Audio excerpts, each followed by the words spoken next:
Shalom. First off, I want to give all praise, honor, and glory unto Yahweh, Ba'ashem, Yahweh Shai, Ba'ashem, Mukhar Kudash. Double honors to the apostles and elders of GMS that teach us this word. And shalom to the hopeful elect upon the four corners of this earth. Let's try and make it up out of here in truth and in sincerity. So this lesson that I want to bring out is going to be talking about not unto the people in this truth, not letting yourself get pulled out of this truth. You know, not letting yourself get distracted or sidetracked while in this faith, especially by the world, because here, actually, as a matter of fact, I'm gonna just get right into the scriptures. Luke chapter 9 verse 59 says, and he said unto another, follow me. But he said, Lord, suffer me first to go and bury my father. Yahushua said unto him, let the dead bury their dead, but go thou and preach the kingdom of the Most High. And another also said, Lord, I will follow thee, but let me first go bid them farewell, which are at home at my house. And Yahushua said unto them, no man having put his hand to the plow and looking back is fit for the kingdom of the Most High. So what Yahushua is saying in that last line is that, what does it mean to put your hand to the plow? That means to dedicate yourself to this to this faith. That means to dedicate yourself to being in this truth. You know, you're putting work in. So it's saying if you are saying that you want to dedicate yourself to this to if you want to dedicate yourself to this truth, if you want to dedicate yourself to this ministry, but you're looking back and letting yourself get sidetracked by things of the world. You're looking back and being distracted and taken away by things less important, by things of the world. Then you're not fit for this. Because here, let's get the definition to that word dedicate. It says to devote time, effort, or oneself to a particular task or purpose. And what are we doing in this truth? We're devoting ourselves.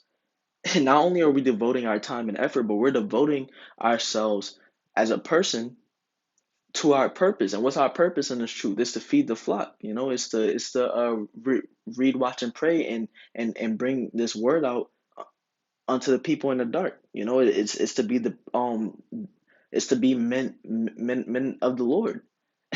That's our purpose.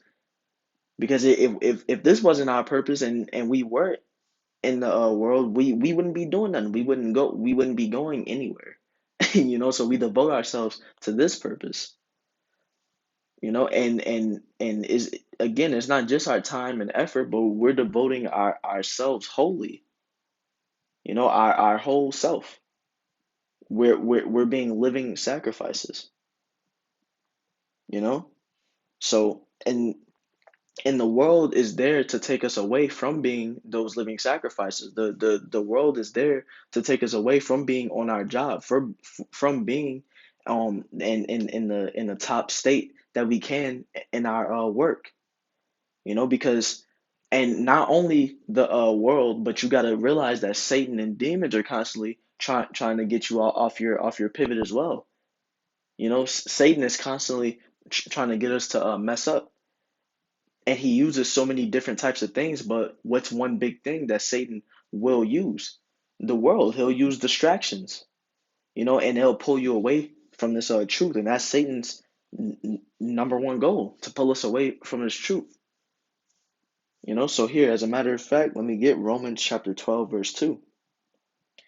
It says, and be not conformed to this world. So what does that mean? What does that word conform mean? That means to follow in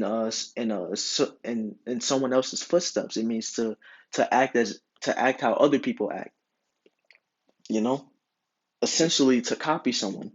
And it says, and be not conformed to this world. So we're not supposed to take on their ways. We're not supposed to take on the world's ways, because it's not of righteousness. It's not of this truth.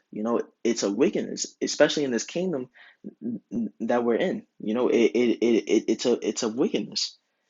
So it says, but be ye transformed by the renewing of your mind, that ye may prove what is that good and acceptable and perfect will of the Most High. So it says, and be ye transformed by the renewing of your mind. And we renew our minds with this truth, but when we renew our minds, we conform ourselves to the ways of this truth.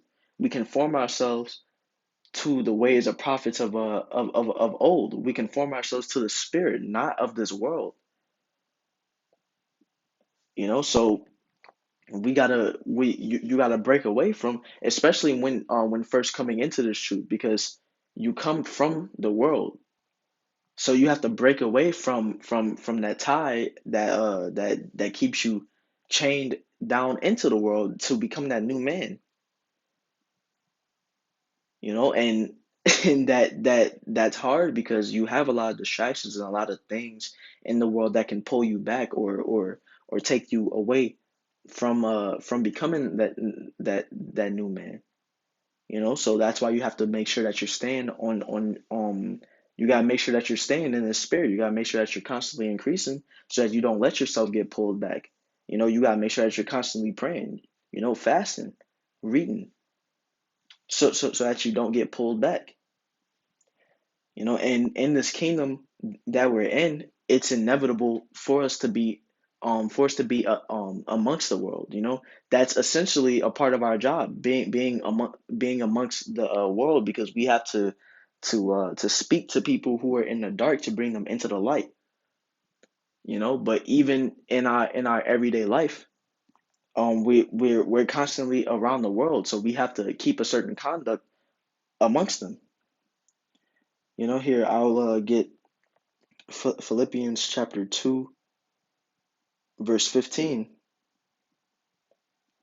It says, that ye may be blameless and harmless, the sons of the Most High, without rebuke, in the midst of a crooked and perverse nation. In the midst of a crooked and perverse nation. So while we are amongst this world, in this time right now, we go to work, or we may have some type of tie to people in the world, but that doesn't mean that you change your conduct. You're still supposed to be a man of the Lord at all times, but so being a man of the Lord in the world is important. Because you have things of the world that again can pull you back. You may go out to eat with somebody, and they're getting pork or crab, crawfish, and they're trying to give it to you. You gotta make sure that you keep your conduct. That's just one simple example, but just things of the sorts like that. You got to make sure that your conduct stays spiritual even while you're amongst the world. Because what does this last line say? It says, among whom ye shine as lights in the world.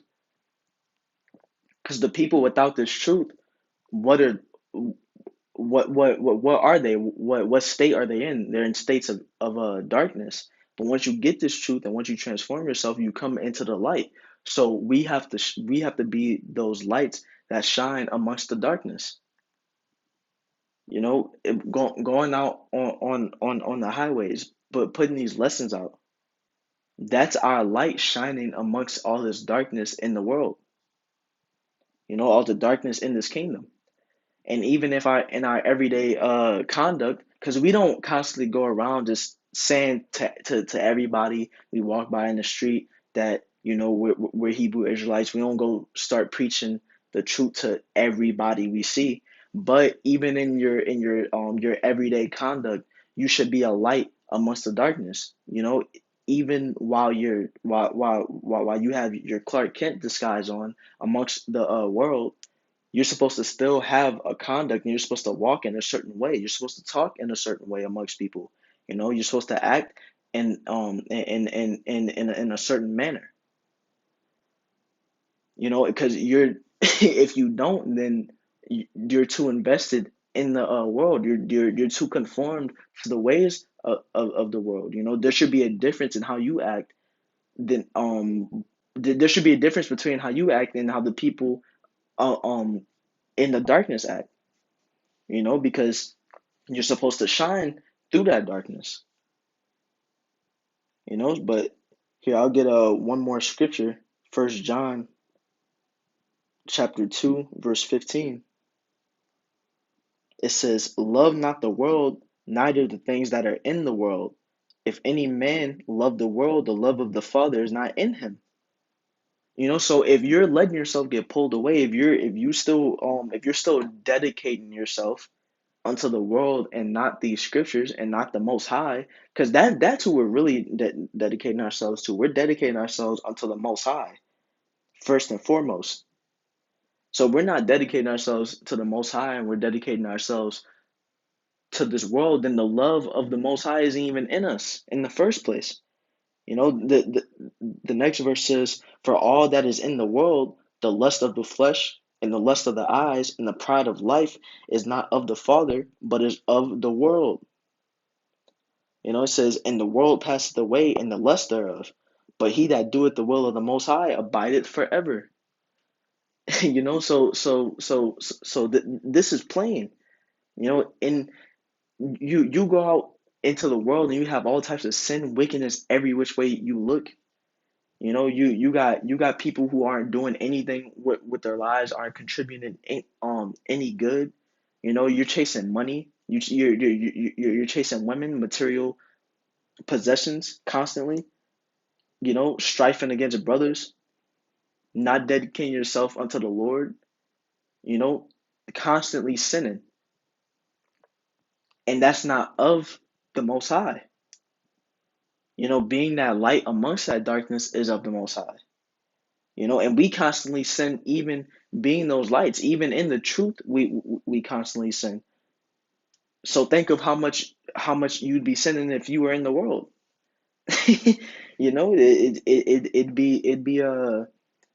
It'd be way worse. And you see the people in the world, you see their sin, and we'd be right along with it if we didn't renew our minds, if we didn't dedicate ourselves to this service.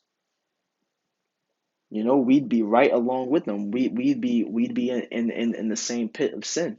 But that's why we can't let ourselves get pulled away by the world. Because we're renewing ourselves, we're changing ourselves. So we let ourselves get sidetracked, we let ourselves get pulled back by things less important. If we don't completely dedicate ourselves unto this truth, then that's going to stop our renewing of our minds. That's going to stop us in our tracks. It's going to slow us down on our path to salvation, on our path to serving the Most High. You know. So, hey, with that being said, I'm gonna give all praise, honor, and glory once again unto Yahweh, by Hashem, Yahweh Shai, by Hashem, Luchar Kodash. And with that being said, hey,